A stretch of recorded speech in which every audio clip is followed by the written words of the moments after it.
Dr. Rick Wallace dropping in on you.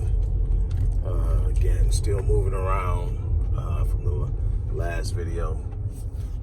Probably be back at the office in about another hour, but I wanted to talk to you about something a little bit more serious and somber than what I discussed earlier as far as Spike Lee and his battle with the owner of the Knicks based on what interest he uses to get into the game. It's crazy, right? But it's real. But I want to talk to you about something I've been talking to you about for some time, and that is intimate partner violence and intimate partner homicide as it relates to and impacts the black community. Those of you who have followed me for any time are completely aware of the fact that, I'll leave this down here. I know it's not the best view, but it allows me to allow my arm to rest. I'm not using an actual holder. I'm holding this. So anyway, those who have followed me for any time know that I advocate strongly for the safety and the protection of our women and children and our elderly. I also advocate for our men, because our men can be easily forgotten and left out. And we, are out here battling. Those of us who really love our culture, our race, our women and our children are battling to be everything we can be. And this is not an easy battle. So I advocate for our brothers too. And a lot of us have suffered a lot of what I talk about with women. I mean, I have counseled and worked with black men who have suffered from childhood sexual abuse, same-sex abuse, and different sex abuse across the board in so many other ways. I say all that to say that me addressing the issues of our people has been balanced. I'm not here to point blame. I'm here to confront the issues and situations that we are facing and to present solutions. I was taught a long time ago as a child by my great-grandfather, who adopted me along with my great-grandmother and reared me as their own.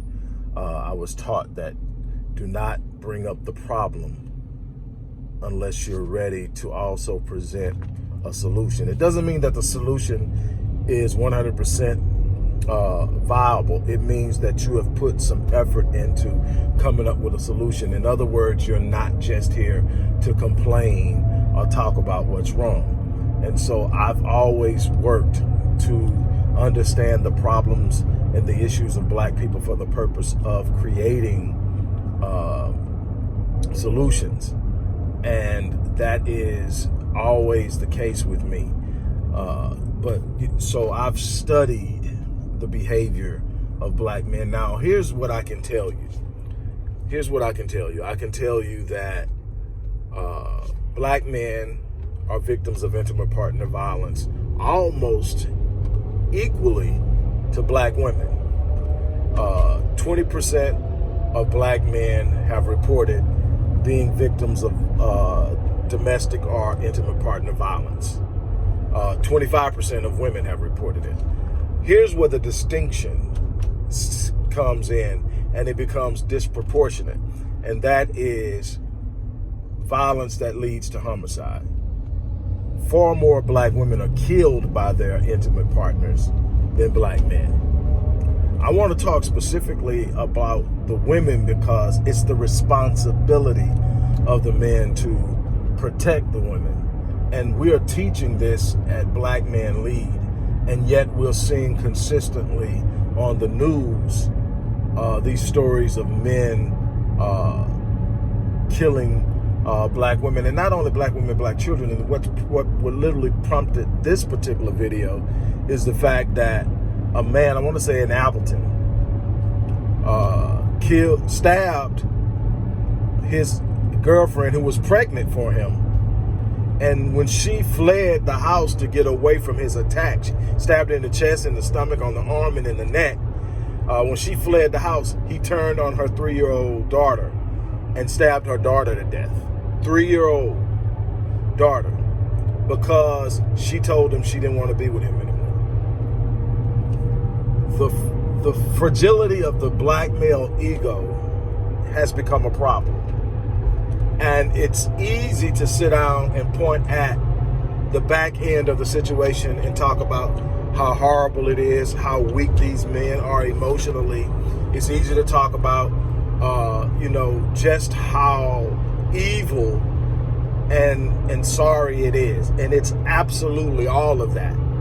But that's not where you're going to find the solution. You're not going to find the solution on the back end. See, even if we catch these men as men and we handle our business with them when they harm a black woman, the black woman's still harmed already. If we catch them after they've already harmed a black child and we do what we need to do to handle our business, the black child is still harmed.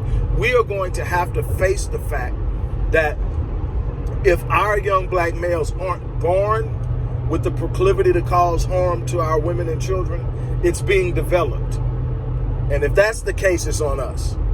And I've put in years of hours and hours and years of study and research into understanding the proclivity for violence for young black males, both adolescent and young adult black males, and how it leads to violence. And the primary elements are going to be the feeling of being disrespected and the lack of proper racial socialization. Now, there are three other powerful elements that are at play always, and that is having been a victim of violence themselves, having witnessed violence. Both of those lead to the desensitization towards violence. Having experienced it, having witnessed it, both of those lead to that. But then there's also urban hassle. What urban hassle means or refers to is all of the things that put kids, male or female, on edge that are a part of the urban lifestyle, the urban reality. For people on the East Coast and in the North Central Midwest, L trains.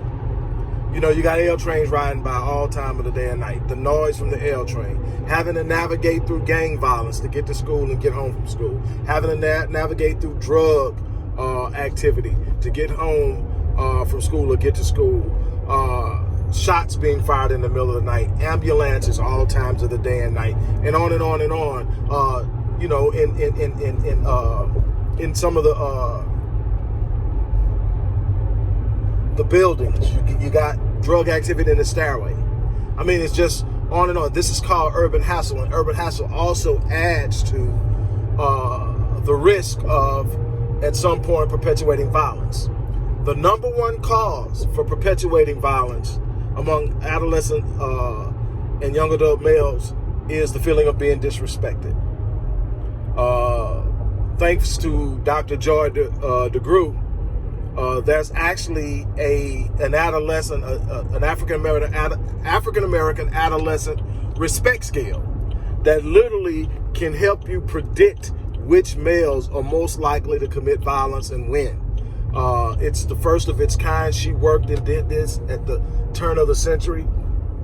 Most people recognize her for her work on post-traumatic slave syndrome, but she's done a lot of work in this area as well. It was her work, along with the work of Dr. Howard Stevenson out of the University of Pennsylvania, that served as the platform for the work I did and the research I did and the development of the Black Man Lead Rite of Passage Initiative, which is a socialization program. The second leading cause after the feeling of being disrespected is the lack of proper racial socialization.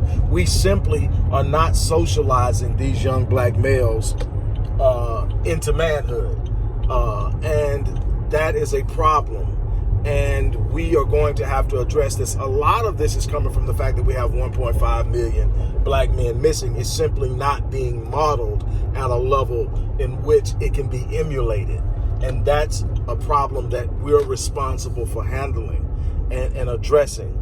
And so my thing is, we've got to address this. We've got to take programs like Black Man Lead, and we've got to put them on a national network level where there's access to the resources that every community can expose young black males to the proper resources so that they can be socialized into manhood. This is immensely important, and it's something that we've got to do. We've also got to deal with the mid range issues of dealing with why we have 1.5 million men missing, and to bring as many of those men back to the community as possible. And so we're talking about not just you know, drugs and stuff. Obviously, we need to stop killing one another, but the mass incarceration is a major issue, and we need to be addressing that.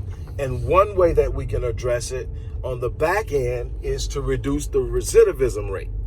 And I've worked on programs as far as that's concerned. On the front end, we've got to deal with the school to prison pipeline. I've actually dealt with that. Read my book, The Miseducation of Black Youth in America. There are actually answers out there.